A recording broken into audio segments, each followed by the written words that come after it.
پیامبر صلی الله علیه و سلم گفتند که ای سراقه چی می شود به تو وقتی که تو دو دستبانه های امپراتوری فارس رو روزی می شود که می پوشی؟ در اون حالت خود رو چه خیلی تصور میکنی؟ گفته بودم.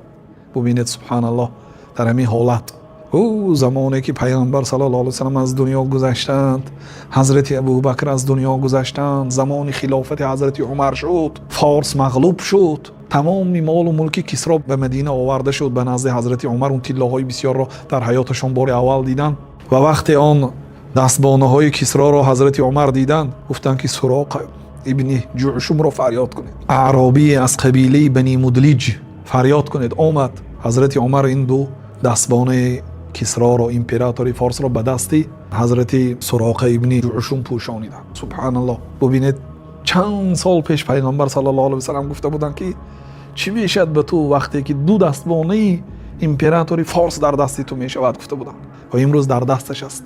و حضرت عمر الله اکبر گفتند. الله بزرگ است. بعضی کارها امروز نمیشد، فردا نمیشد، لیکن روزش میآید که جامعه عمل میپوشد. قل الله اکبر، الله اکبر بگو. گفتن حضرت عمر سراقه را. سراقه الله اکبر گفت.